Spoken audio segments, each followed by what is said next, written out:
Quarter to 12, 11:45 when he called me to tell me the news. And I've always said we need to fight these tariffs, tariff to tariff, dollar to dollar.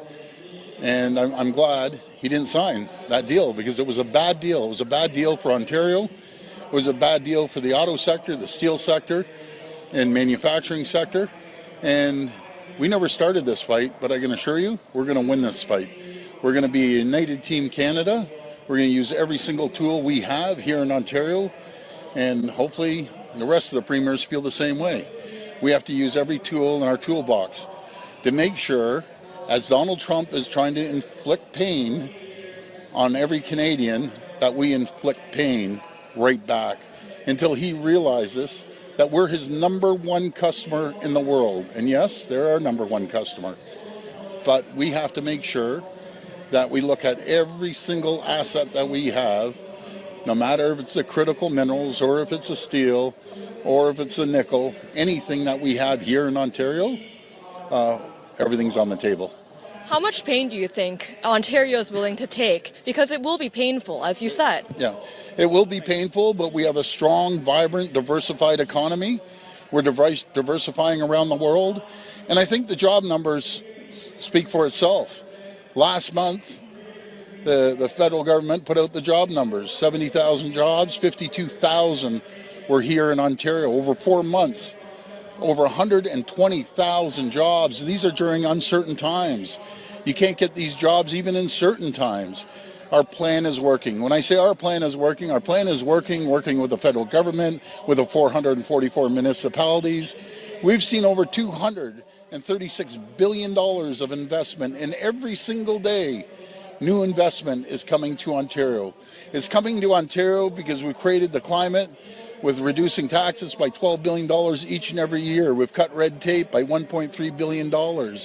And our number one selling feature, we have the brightest, smartest people anywhere in the entire world. We will compete against anyone, but I can assure you, we're going to continue creating more jobs. We're going to continue putting money into pockets of hardworking people and businesses. We've cut taxes by 32% on small businesses, but we're going to be there to support every community, every job right across our province. Canada is going to have to use every I'm sorry, you're next. toolbox, right? Yes. What tools specifically will you be able Well, I will, yeah, so I will be in the meeting this afternoon. I think it's shortly after 1 o'clock to be able to speak to the other premiers along with the Prime Minister. But my message to all the premiers, we need to stick together. We need to take a Team Canada approach, and everyone has to be in this fight. We can't have an outlier. We need a group of all premiers across the country to fight like they've never fought before. Premier, there are thousands of people in this province who are waking up this morning and are worried about losing their jobs imminently. What do you say to those auto workers, the steel workers, and the lumber, people who don't know where their next paycheck's going to come from? Well, I can assure those workers we're going to be there for them. We're going to be there to support our steel workers and our auto sectors, and that was the conversation all day yesterday and late last night with the Prime Minister. We need to support these sectors. We have to make sure that they're viable, not for the short term, but for the long term. And I am confident after speaking to CEOs of the auto sector, auto part manufacturers, Unifor, the unions, and the steel CEOs. And I just want to give a shout out. It's been incredible. Ron Bedard, from the CEO of DeFasco, the largest steel manufacturer in the country, that he's there. We're going to be there on Monday with other steel CEOs to tell them that we have their backs. We're going to support the workers. They're going to continue having great paying jobs. We are in a strong position, and we're going to continue bringing more jobs. We're going to have investors from around the world in 3 weeks here with $100 trillion of assets. Why are they picking Ontario? Because this is the greatest area, greatest jurisdiction anywhere in the entire world. They know they can invest. They're going to have a great return on their investment. and we've created the climate so more jobs are going to come, and we give people certainty and stability that they know they have a government that's going to continue creating more opportunities. If the Prime Minister tells you to not put the American booze back to the LCBO, or like if he tells you something that you're not ready to do, or you wouldn't do it yourself, would you comply with him, or would you disagree on that? Not unless we had a good deal that protects our manufacturing and our steel and our auto sector. That was my hang-up about this. I thought it was a terrible deal. And I was very clear with the Prime Minister. And once you make these deals, they could last for years and years and go into decades. And I wasn't prepared to put, steel workers and auto workers and look at them in the eye and give them uncertainty. I want to give them certainty that when we work together and we put political stripes aside, we cannot be stopped anywhere in the world. Just on that point, Greg, can you explain a bit what in the deal you objected to so strongly? What precisely was? Well, really, it was the steel and the auto. So 25%. Yes, and they weren't budging on that. Yeah. I want to give credit to the Prime Minister. He was in a very difficult position, like we all are, but he stood up and he's protecting Canada. We're looking forward to the Prime Minister supporting these sectors that employ hundreds of thousands of people, not just here in Ontario, but across the country. And on that, did you get any assurances from the Prime Minister about the things in your letter that was released this morning about the industrial carbon tax or the tailpipe emissions? Did you get any assurances that they're going to drop those in order to soften the blow? Yeah, thank you for that. We're going to have further discussions on that. But you can't have rules in Ontario that don't apply in the U.S., and we're competing against the U.S. in those sectors. When it comes to clean energy, we are leading the world in clean energy, up over 90% clean. Our goal is to ultimately hit 100%. We're leading the world in nuclear, our small modular reactors. We lead the world when it comes to critical minerals. We have everything here in Ontario to continue thriving and prospering. We're going to be investing over $200 billion in building out our nuclear and the energy that the U.S. needs, but not just the U.S. When it comes to small modular reactors, everyone's in line for us to build a small modular reactor for them. So we have a strong economy. We're going to keep going. Was it a bad deal all the way through, or were there points during the negotiations as you were getting updates from the Prime Minister where you thought maybe Canada could get a good deal? Well, I was getting updates from the Prime Minister, but I was also getting updates from all the CEOs of the auto sector saying it's a bad deal.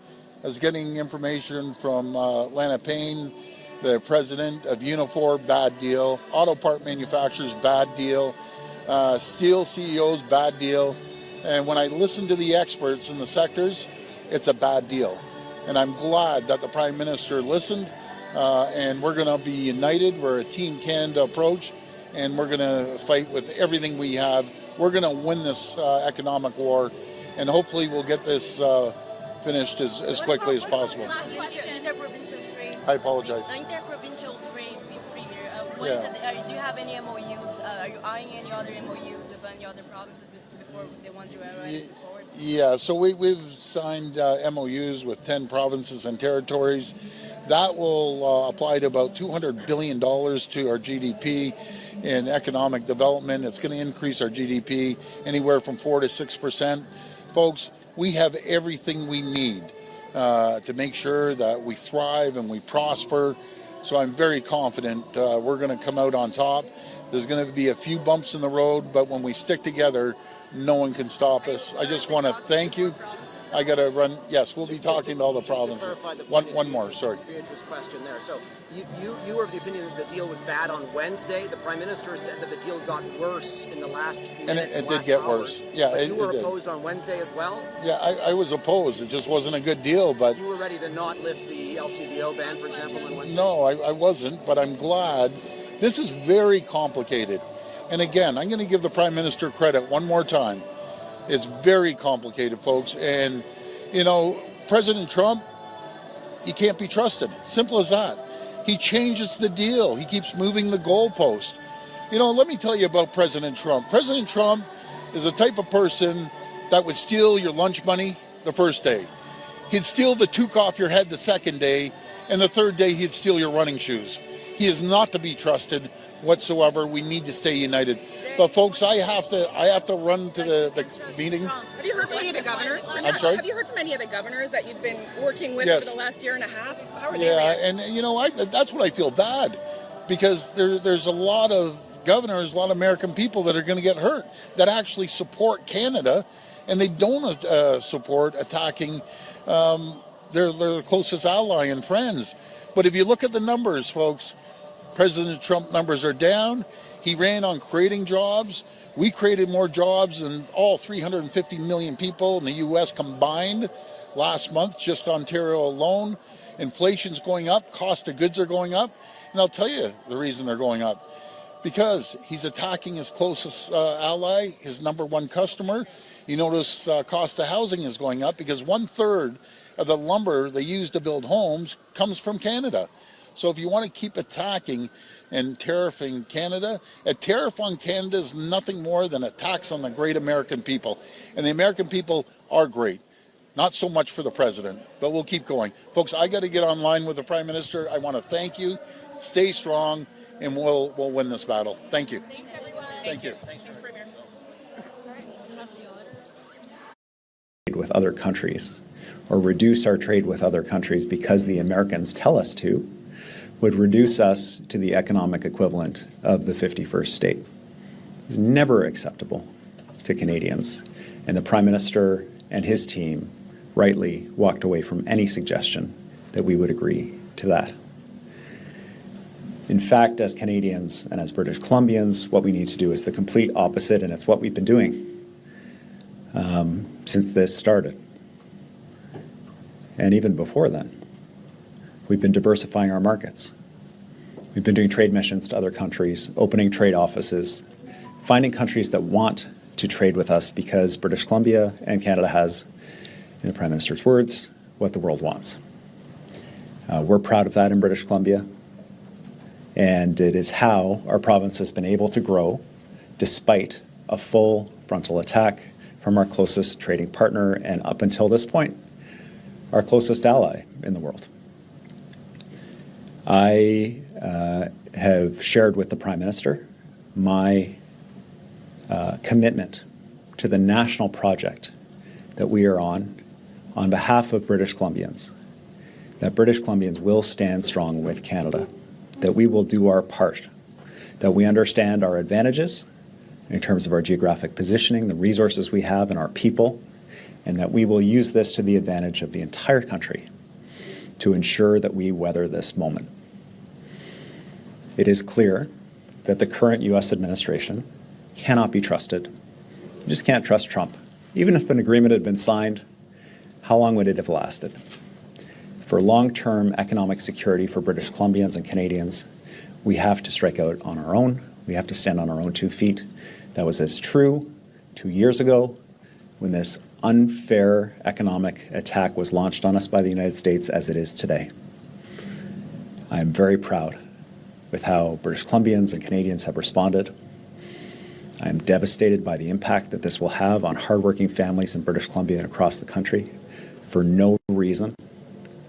And we will work hard to ensure that those British Columbians are supported and work with the federal government to ensure all Canadians benefit from living in this incredible country as we build the strong Canada that our kids deserve. With that, I'm happy to take any questions that you may have. Good afternoon. Thank you everyone for joining us here today. For media on the line, please press *1 to enter the queue for one question and one follow-up. I'll now turn it over to Travis with Global News. Thanks for this, Premier. Wondering what this means for American liquor on our shelves. Thanks, Travis. My message to the Prime Minister and to the American ambassador and to American politicians who have asked has always been the same. That once forest families who work in the forest sector in British Columbia are treated fairly, that we would be happy to put American booze back on the shelves. Obviously, that is not the case. And as long as this economic attack continues on our softwood sector, as long as it continues on our economy here in British Columbia, the booze will not be going back on the shelves. It's not a complicated message. It's a straightforward message. And I would like to see an outcome where our forest products have the same access to the U.S. market as EU forest products. Even Russian forest products have better access to the U.S. market right now than Canadian forest products. And in that environment, the idea that we would be seeking U.S. liquor is absurd. Yeah, wondering what other retaliatory measures BC might have in mind. Are there any exports you're considering reducing or restricting, including electricity? Would you reduce sales to the U.S.? Well, every possible tool, every weapon that can be deployed by the federal government in this economic war that is being waged on Canada is on the table for British Columbia. We are doing our part to try to identify ways in which we can support the federal effort to respond to these unfair and punitive tariffs that are going to make life more expensive for Canadians and hurt BC families, hurt Canadian families. And we know the federal government is doing work as well to identify sectors that they would like to tariff to respond to the president's unfair actions against Canadians. Whatever we can do in BC to support, we will. And we'll also work with the federal government to make sure that if BC has to bear a disproportionate burden, that we also see that support come back from the federal government in terms of making sure that businesses here are kept as whole as possible. There is no question that there will be economic pain associated with this. There already is. But it is necessary to stand up to a bully. And if you don't, they'll just keep coming back for more. And so I am fully supportive of the Prime Minister's approach here. We'll now go to Jack with City News. Thank you, Premier. I'm wondering, you described this as an economic war. What are we doing to help support the businesses here on the home front who might specifically be have their livelihoods put in jeopardy with these new tariffs? Yeah, thanks, Jack. One of the key topics of conversation in the First Minister's meeting with the Prime Minister and Minister LeBlanc was supporting businesses that are affected by these new tariffs, particularly given that these are small and medium-sized businesses. The businesses that are likely to be most affected by this in British Columbia might have 20 to 50 employees. They don't have huge resources to navigate complicated bureaucratic processes in order to be able to access federal supports. And so one of the messages that I was glad to hear the Prime Minister raise is that they're looking at ways to deliver federal support for affected businesses in ways that are more accessible to smaller businesses with less bureaucracy and application process. So that'll be a key part of our work with the federal government to harmonize our efforts with theirs and to make sure they're as available as possible for some of the smallest enterprises in BC that will be affected by this. Thank you. We know that this is an urgent matter. We've seen the trade talks, really be going full speed for the past while. This is their closest trading partner. You mentioned maybe not necessarily their closest ally anymore. But just with how significant this is and how important it is to reach a resolution, but your characterization of Trump as a bully, inability to trust any deal that is reached, is our best play here to punt and wait until a new administration is in office? And, can we hold on for another 2 years? Yeah, these are important questions. I think the reality for workers in Canada is that they are being hurt by this, just like Americans are being hurt by higher prices, and it's also affecting American businesses and slowing the growth of their economy. So everybody's being hurt by this, which is why it was important for the Prime Minister and for Minister LeBlanc to work with Washington and try to find a path forward for an agreement to minimize the harm. The reality that manifested that there couldn't be an agreement, that we couldn't agree to the terms the Americans were put forward, was unfortunate. It's bad news for everybody in North America, without question. But the message that I've been delivering on behalf of British Columbians and that I've heard from my colleagues across the country is that no deal is better than a bad deal. A bad deal runs the risk of entrenching a set of tariffs and charges and capitulations that will be very hard to undo in the long term. And the default in the last 4 decades plus in Canada has been an open, free trading relationship with the United States. It's what brings benefits to all of us. And so ultimately, my hope is, that with a change in administration, or a change in approach from this administration following the electoral impacts that they're seeing currently, that we'll be able to get to a place of stability. But I think the idea that our relationship with the United States is going to go back to what it was is folly. It has changed. It will not go back. And as a result, we have to do the uncomfortable but necessary work of reaching out and increasing our trade diversification around the world to ensure that we will not be held hostage in the way that the president is trying to right now by the fact that we've been willing to integrate with the American economy to the extent that we did. We'll go to the phone lines next, starting with Mike from the Globe and Mail. Go ahead, Mike. Thank you. You touched on the demand to have a say in Canadian trade. What were other demands that were deal breakers for you? There were a couple components that were important to me, Mike. First of all, British Columbia, our manufacturers, when they use metal products, they often use American steel or steel from other parts of the world because it's very expensive to ship steel across Canada. And so our manufacturing sector has already taken a significant hit around steel. So in terms of discussion around additional tariffs on steel internationally coming to Canada, that would have a direct effect on manufacturers, so some accommodation for that. A bit of a technical issue, but an important one for manufacturers in our province, an important one in terms of infrastructure in the province. But the key issue for me, and the dominant one, has been the completely unfair, bizarre national security threat to the United States that apparently our lumber sector presents to them. The fact that our wood products can only access the U.S. market at tariff rates that exceed the tariff rates charged to Russia is profoundly unfair, and there was not a world in which British Columbia would be putting U.S. booze back on the shelf if there wasn't constructive and meaningful progress on reducing those tariffs for our timber sector. It's completely unfair, it's bizarre, it's costing jobs in the U.S., and it's driving up costs for people who just want to do a renovation on their home, build a deck, or build a place to live in the United States. And so the message from us was pretty clear. The softwood lumber tariffs needed to be a key part of the discussion and had to be showing progress in order to be able, for British Columbia to be able to put U.S. booze back on the shelf. Do you have a follow-up, Mike? Always, thanks. And another thing is, a couple days ago, you missed the First Minister's meeting. Can you explain how and why that happened and whether that had any impact? Yeah, these are meetings that are called on short notice. I was in an area of what I would describe as spotty internet and cell service. For example, this morning's meeting, 3 premiers attended through deputy premiers. The deputy premier was able to attend. I wasn't able to attend in the way that I wanted to for such an important meeting, and I think she did a good and capable job of it.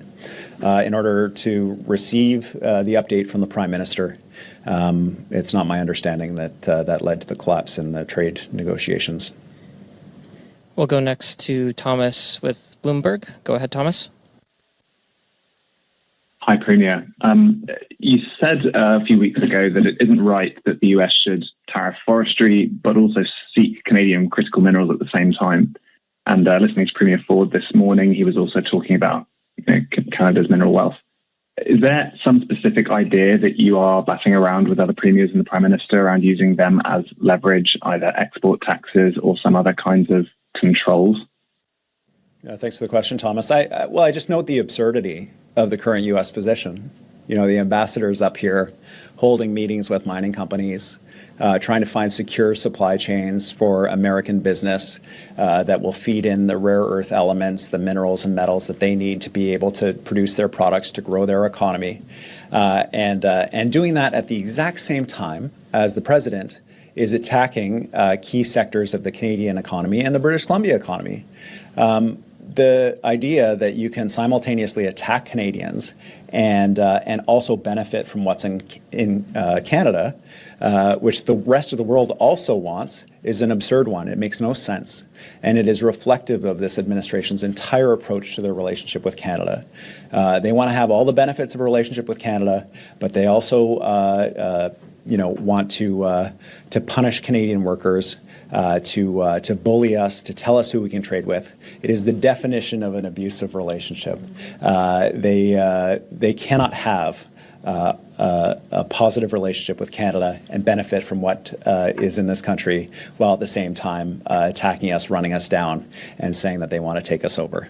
And so that contradiction is one that needs to be addressed in terms of the American administration, because from my perspective, in terms of Canada having what the world needs, we got lots of other dance partners out there.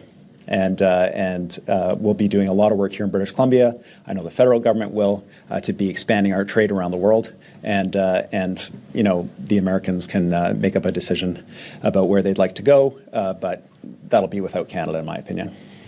Do you have a follow-up, Thomas? Yeah, no, thank you for that answer, Premier. So is there any kind of control or restriction being contemplated, or is it more about more aggressively pursuing other customers for copper, nickel, iron, all these things? As I said before, every tool is on the table for British Columbia. We are fully supportive of the federal government's effort to identify sectors that will bring to the attention of the Americans the importance of our trade relationship and how it benefits all of us. Because the Americans, to put it politely, are taking us for granted. And they don't clearly understand how significant and entrenched our relationship is and how much they benefit from it. I am full speed ahead in terms of how can British Columbia help? How can we pitch into this federal effort across the country to get the Americans' attention as they levy 50% tariffs on sectors in Canada that will cost jobs here and will cost Americans more money at the end of the day? And critical minerals are certainly part of that. We can't have a country that wants increased security and stability for themselves while creating instability and uncertainty in British Columbia and Canada. We'll go next to Alyssa with the Fraser Valley Today. Go ahead, Alyssa. Hi, thank you. So how is the province supporting BC's especially trade-exposed cities like Abbotsford, which more than 90% of local exporters mainly ship out to the U.S.? It's an important question, and on our math, British Columbia is one of the most exposed provinces to this recent round of tariffs, and overall in Canada, one of the most exposed to the Americans' trade war against us to date since Trump took office. The disproportionate impact on British Columbia of the president's actions, as well as the disproportionate impact on our province of federal counter tariffs, particularly on steel and metal products, is a conversation that we've been engaged in with the Prime Minister regularly. It did lead to the Prosperity Agreement and the significant work by the federal government to support British Columbia, critical infrastructure, development of major investment projects that we are very proud of that will assist with trade. All of those pieces work together, and we will have to work closely with the federal government on ensuring that Abbotsford businesses, the businesses in every corner of British Columbia that engage in export that are affected by this, are supported through this challenging time. I struggle to believe that this current approach from the United States will last, given the impact on costs it's having on consumers there. This is a 50% tax on Americans on plywood and veneer as just one example. But it is reality now, and it will cost jobs now, and so those businesses need support now. The Prime Minister understands that clearly. I underlined British Columbia's position in our conversation this morning about the supports that are needed, and I feel that the federal government gets it, and they'll be here for those businesses in partnership with the province. Do you have a follow-up, Alyssa? Yeah, are there any interprovincial measures being taken to support those smaller businesses? Yes, the provincial trade ministers are meeting next week. British Columbia will continue to advocate for free trade across the country, including support for other provinces joining the Western Free Trade Agreement that we have with other provinces in Western Canada, and also support for the federal government creating an opt-in structure where other provinces can opt in for free trade across the country. We need to be our own best customer. We need to be buying from each other, and it's something British Columbia is a strong supporter of that will benefit BC businesses without question. Okay, we have time for one last question, and we'll go to Jared with Sitka Media. Hi, Premier. So everyone's made it pretty clear that the issue is with the American government, not with the people. But there are a number of American investors in BC resource projects who might support the current administration. You said everything is on the table. Would you consider maybe limiting the ability of those who are propping up this administration to invest in BC's resources?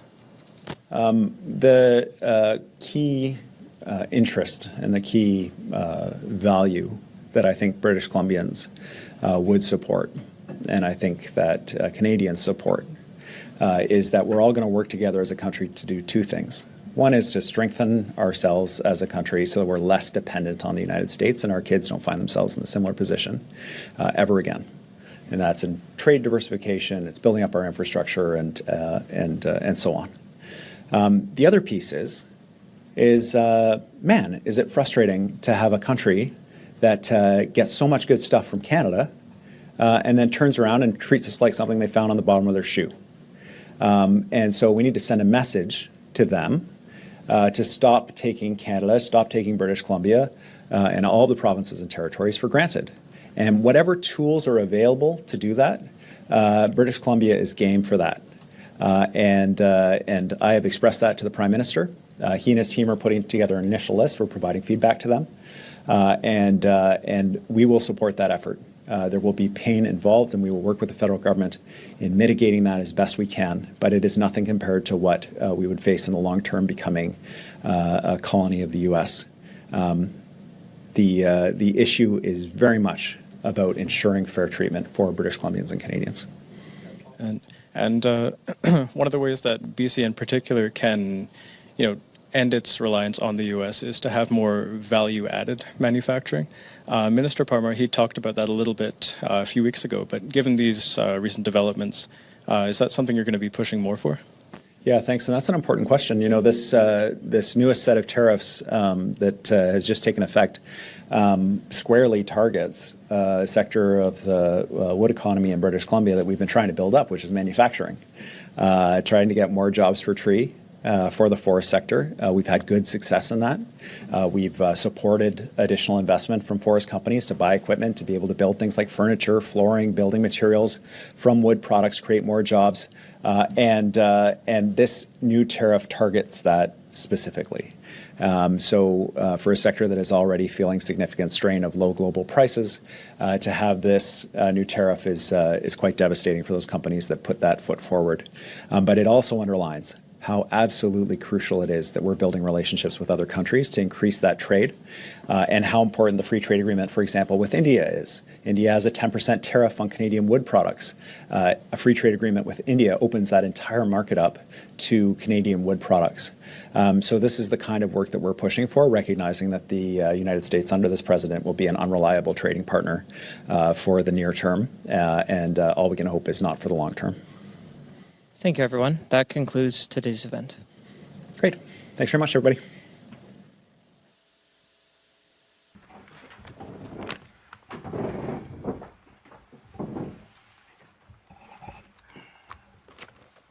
Bonjour à tous. Merci de votre présence. J'aurais... C'est bon? Non, c'était bon. Est-ce que vous nous entendez? Oui. Oui, c'est bon. Bonjour à tous. J'aurais préféré vous rencontrer dans des circonstances plus réjouissantes, plus positives, mais ce n'est pas la situation dans laquelle on se trouve. Alors, merci d'être à l'écoute à tous les auditeurs. Vous savez, la guerre tarifaire déclenchée par Donald Trump, elle vient de franchir une nouvelle étape. Trump s'attaque en fait directement à notre sécurité économique. Les tarifs de 50% qui sont imposés sur une très longue liste de produits auront des conséquences très importantes sur le Québec. On parle de produits alimentaires, de produits du bois, de vêtements, de matériaux de construction, d'électronique et de bien d'autres produits, puis souvent des produits de consommation courante qu'on utilise tous les jours. Et ces nouveaux tarifs, ils touchent pas moins de 7,7 milliards de dollars d'exportations québécoises. Ça, là, c'est plus de 9 % de nos exportations, des exportations québécoises à destination des États-Unis. C'est colossal. À ça s'ajoutent aussi les tarifs déjà en vigueur sur l'aluminium, sur l'acier, le bois d'œuvre, le cuivre. C'est le Québec, en fait, qui est le plus impacté par ces tarifs depuis le tout début de cette guerre tarifaire. Dans toutes nos régions, des entreprises risquent de perdre des contrats. Et en fait, c'est déjà commencé. Des entreprises nous ont confié avoir déjà commencé à perdre des contrats depuis cette nouvelle menace tarifaire en juillet. Certaines vont devoir ralentir leur production. Il y a des travailleurs qui vont peut-être voir leurs heures être réduites. D'autres risquent de perdre leur emploi. Ce sont des chiffres importants que je vous dévoile ce matin, mais il ne faut pas l'oublier. Derrière ces chiffres-là, il y a des humains. Puis il y a des gens qu'on va vouloir accompagner. Et là-dessus, je veux m'adresser d'ailleurs directement aux Québécois. Je sais que la situation actuelle, elle est stressante. Je sais que plusieurs d'entre vous allaient être préoccupés par l'idée de peut-être perdre votre emploi ou encore de mettre votre sécurité économique à risque à cause des frasques de Donald Trump. Mais je vous le dis, notre gouvernement agira pour vous protéger. Pour protéger les Québécois, on sera au rendez-vous. Maintenant, il faut le reconnaître, la situation est sérieuse, très sérieuse en fait. On aurait préféré, bien sûr, une entente qui aurait mis fin, du moins partiellement, à l'instabilité à laquelle on fait face. Les États-Unis ont plutôt choisi la confrontation. Et le Québec va donc devoir se défendre ses intérêts.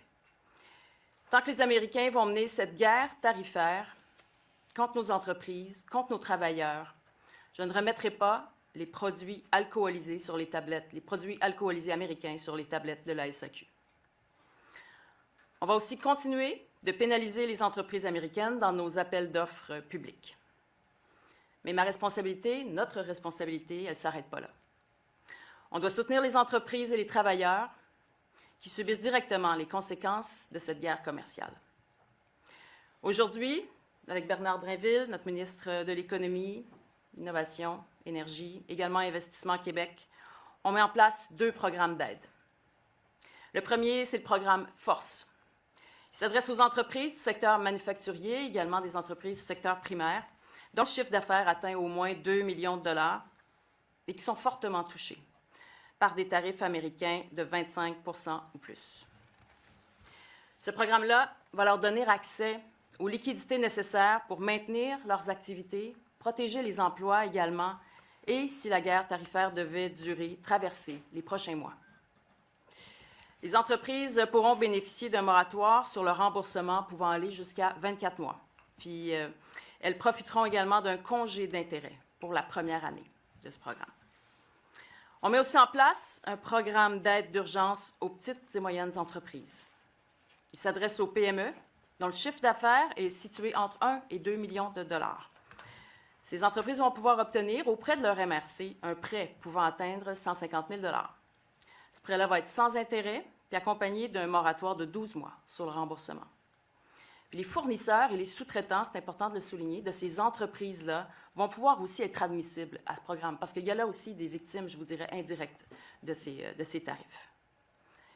On va être en action également pour garder les canaux de communication ouverts, très resserrés. Je rencontrerai le premier ministre Carney cet après-midi, de même que les premiers ministres des autres provinces.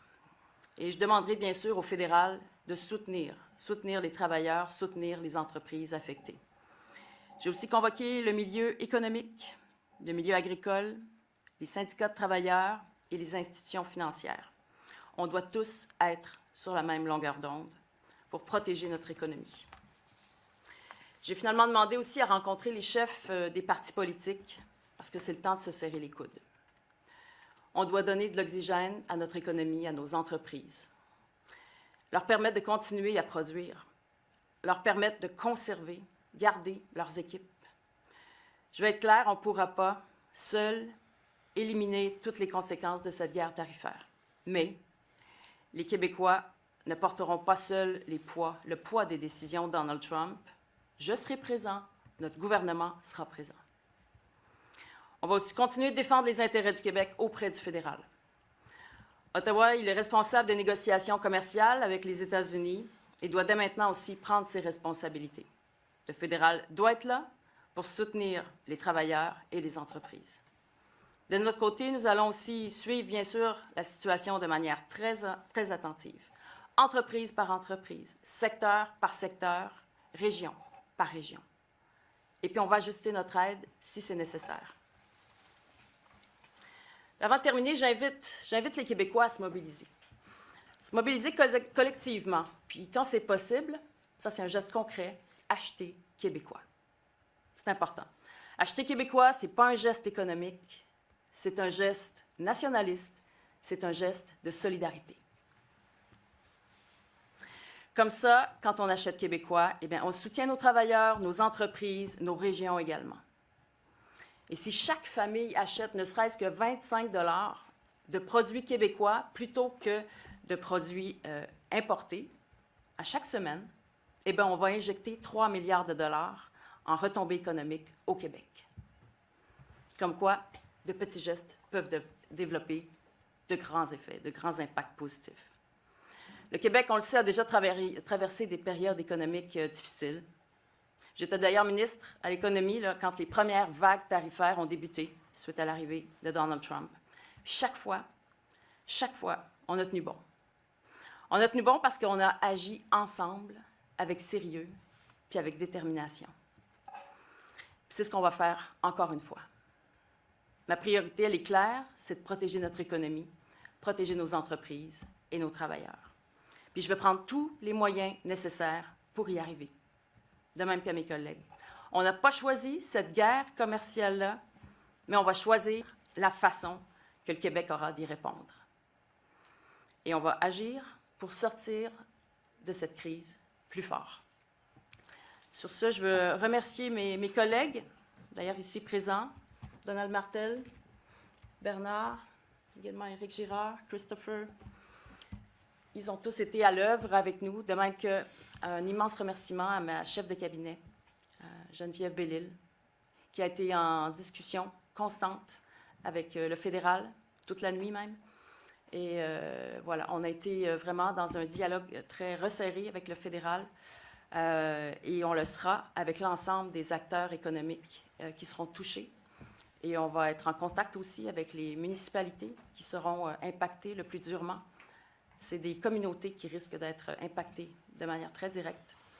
Et c'est important de garder le contact et puis d'être en phase avec ce qui se passera sur le terrain. Je nous souhaite que cette crise-là soit de la plus courte durée possible. Et je vais inviter le fédéral, bien sûr, à déployer l'ensemble des programmes qui doivent être déployés pour limiter au maximum les impacts sur le Québec. Sur ce, j'aimerais transmettre la parole à Bernard pour nous parler des programmes. Merci. Merci, Madame la Première ministre. Salutations, collègues. Écoutez, la Première ministre a très bien résumé les conditions des deux programmes. Donc, un programme qui est destiné davantage aux PME exportatrices, mais aux PME également qui ont des contrats avec des entreprises exportatrices. Donc, même si ce n'est pas toi qui exportes, si toi, tu fournis, par exemple, du bois ou du métal, peu importe, à une entreprise qui fabrique un produit qui, lui, est exporté, bien, tu es touché autant que l'entreprise exportatrice. Donc, avec le premier programme, celui qui va être géré par les MRC, on va aider nos PME 1 à 2 millions de dollars de chiffre d'affaires, donc des prêts moratoires sur le remboursement du capital, des prêts avec un taux d'intérêt très avantageux ou même pas de taux d'intérêt à payer au départ. Et je dois vous dire qu'on va pouvoir commencer à prendre les demandes des entreprises dès la semaine prochaine. Donc, dès la semaine prochaine, le programme va être activé. Les MRC vont être en mesure de prendre les demandes de nos PME qui ont entre 1 et 2 millions donc, de chiffre d'affaires et donc qui sont exportatrices soit directement ou par l'intermédiaire d'une entreprise avec laquelle elles font affaire. L'autre programme, donc, chiffre d'affaires de plus de 2 millions. Le programme, les demandes vont pouvoir être acheminées à Investissement Québec dès lundi. Donc, on veut être prêt à aider nos entreprises le plus rapidement possible. Donc là aussi, on va bouger rapidement. Puis comme le dit la première ministre, bien, on va être complémentaire aux mesures d'aide que le gouvernement fédéral doit annoncer, en espérant qu'elles seront très, très costaudes, parce qu'il faut sauver le maximum d'entreprises, le maximum d'emplois. Et puis surtout que ce sont des entreprises souvent qui jouent des rôles extrêmement importants dans les différentes communautés. Des fois, tu as une communauté, c'est une entreprise qui fournit une grosse partie des jobs. Ces entreprises-là pourraient être impactées, donc il faut les aider. Merci, merci beaucoup. Bernard?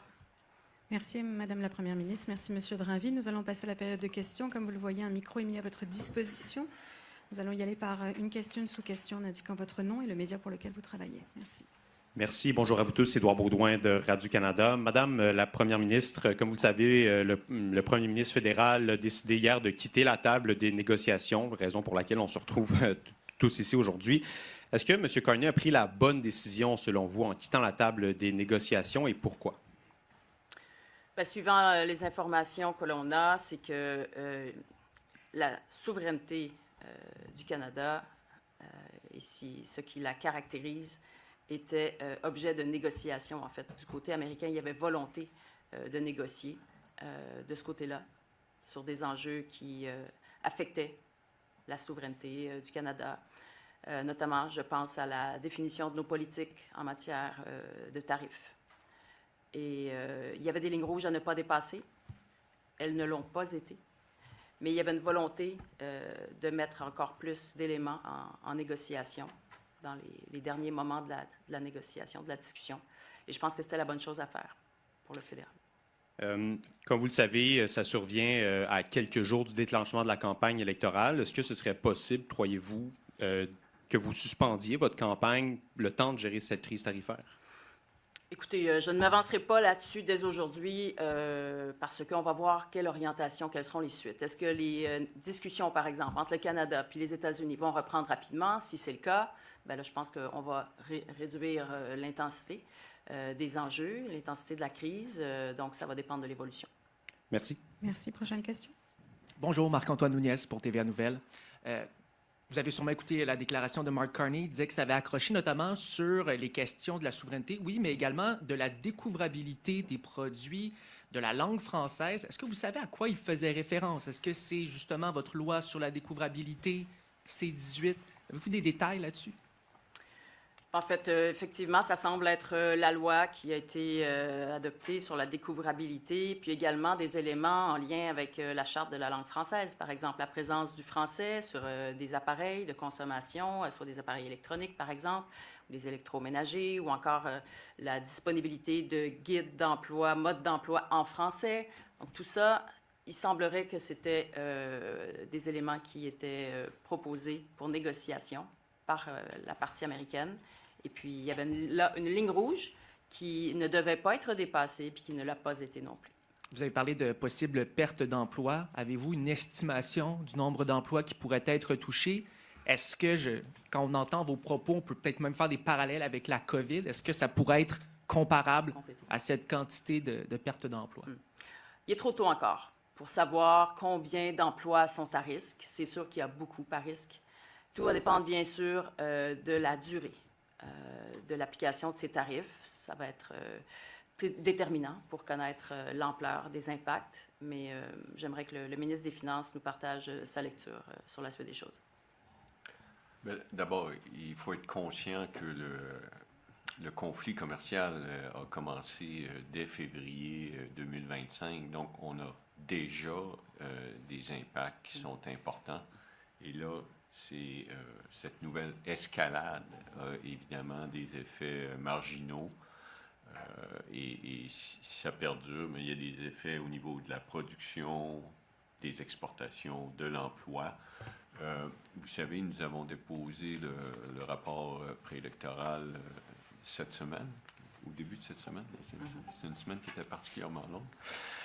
Au début de cette semaine, et on est quelque part entre le scénario de base et le scénario alternatif.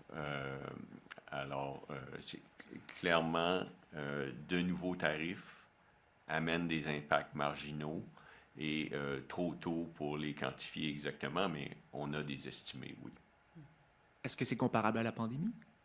Non. Non. Non, quand même, la pandémie, là, on a fermé 60% de l'économie pendant 6 semaines. Alors non, on est vraiment au niveau de tous ce qui est impacté par les exportations. Merci. Merci. Prochaine question. Oui, bonjour, Anthony Ouellette de la presse. Monsieur Carney, dans sa remarque tout à l'heure, a fait une remarque justement assez intéressante sur l'énergie que le Canada envoie aux États-Unis et a dit, pas sûr que les Américains aimeraient ça qu'on leur coupe cette énergie-là. Hydro-Québec envoie un peu de son électricité aux États-Unis. Est-ce que c'est quelque chose que vous seriez prêt à reconsidérer si une stratégie canadienne le demandait? Pour l'instant, ça n'a pas été une action qu'on a envisagée. À voir comment va évoluer la situation. Je vous dirais que pour l'instant, je n'exclus rien, mais jusqu'à maintenant, ça n'a pas été une orientation qu'on a voulu adopter. Et vous étiez devant le Corim plus tôt cette semaine, Madame Fréchette, où vous aviez dit que c'était important pour la suite de rester connecté au marché américain.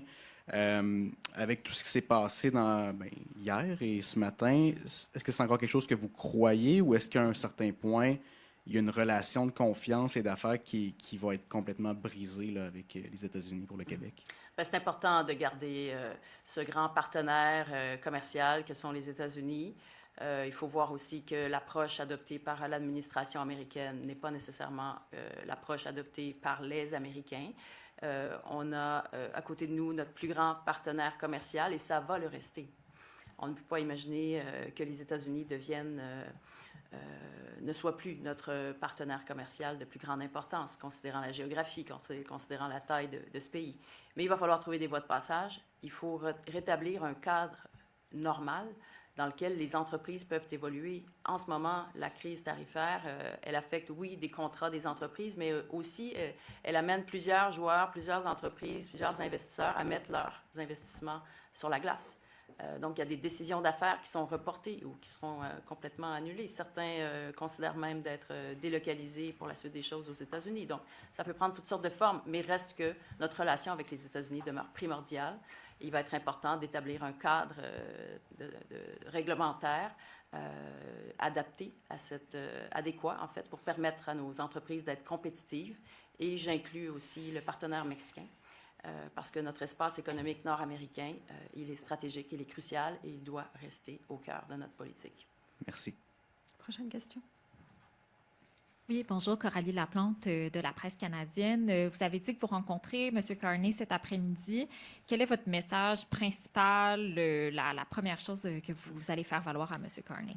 Bien, je vais lui dire que c'est important dans les circonstances de soutenir les entreprises, soutenir les travailleurs. C'est essentiel. C'est le gouvernement fédéral qui a mené cette négociation et c'est lui qui doit être au rendez-vous pour soutenir les entreprises et les employés, les travailleurs. Nous, on déploie très rapidement, comme vous le voyez, dès lundi prochain, on aura nos programmes d'aide. On les déploie, je dirais, en complément de ceux du fédéral. Le fédéral nous dévoilera ses propres plans au cours des prochains jours. Donc ça va être un élément important.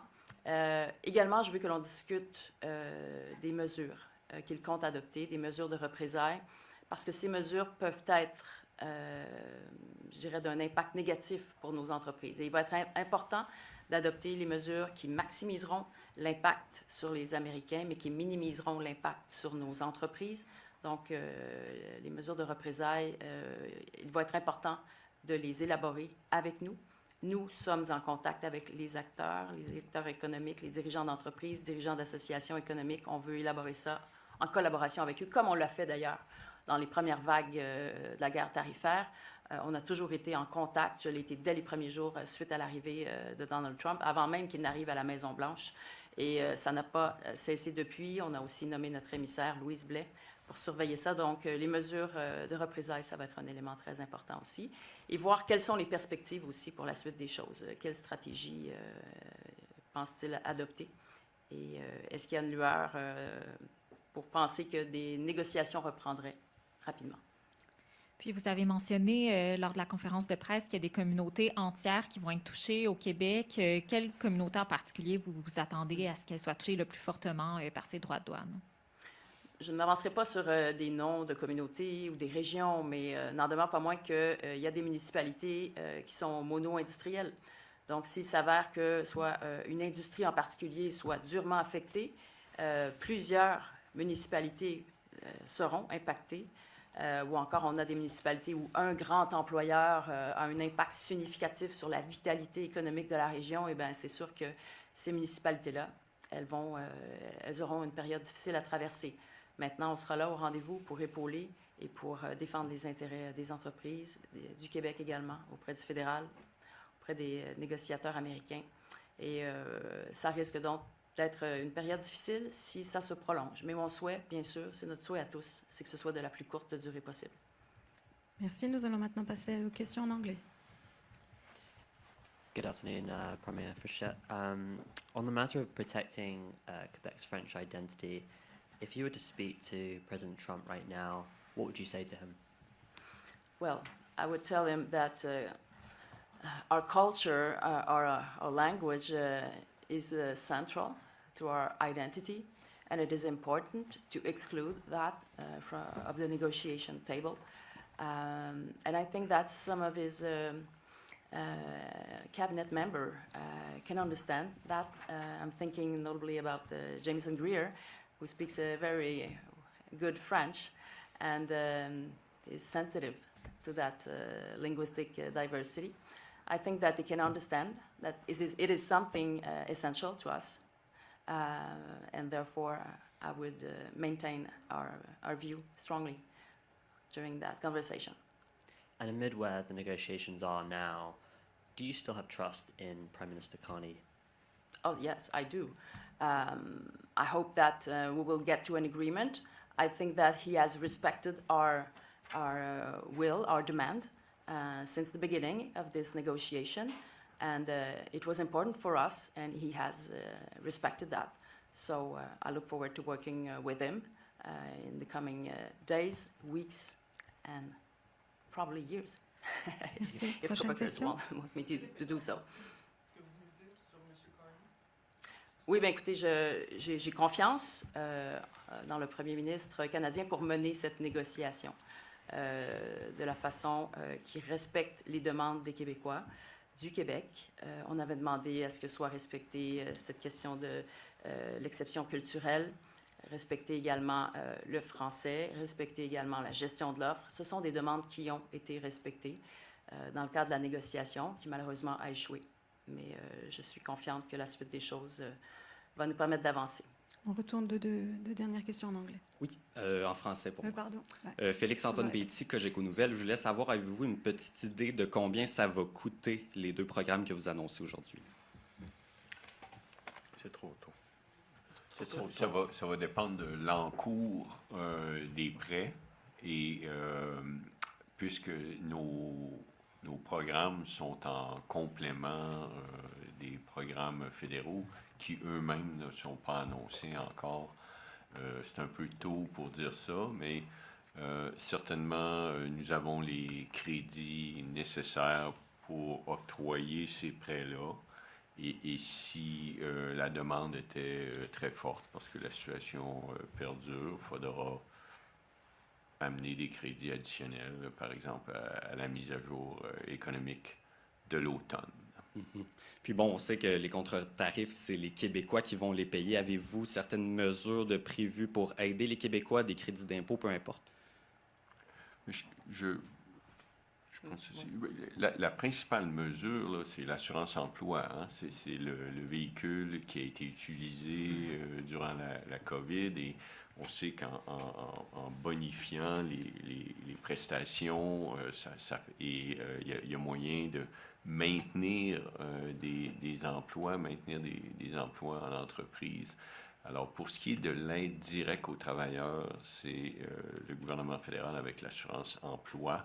Et puis, pour ce qui est des mesures pour le coût de la vie, ça, comme vous le savez, on en a fait une spécialité. On a toujours répondu présent. Et il y aura un moment pour ça dans la campagne électorale, mais c'est vraiment pas le sujet d'aujourd'hui.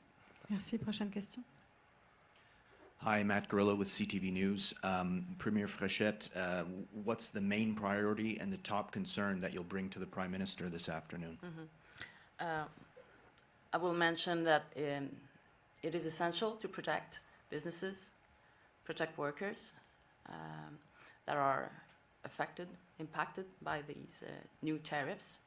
And it is essential also to identify the best way to retaliate, because sometimes the retaliation measure are worse than the tariffs themselves, and we need not to go there. So we will be in close contact with economic leaders in order to identify the best way to retaliate. And also I will invite them to adopt all measures possible to buy products from business in Quebec, to buy products from Canadian enterprise and businesses. And therefore, it is important to unite ourselves in this period. And I think that the federal government can be an important actor in that context. How surprised and concerned are you that the U.S. is targeting the French language? Were you aware of that? I was surprised that it was brought a few hours before the deadline. I would have thought that this subject would have been put off the table right from the beginning. But it seems that it was brought until the last day, unfortunately, because it's something that is crucial for us, and it won't change. Even though we are threatened of different tariffs, it won't change. We will stay the way we are. Merci beaucoup. C'est ce qui met fin à cette conférence de presse. Merci à toutes et tous.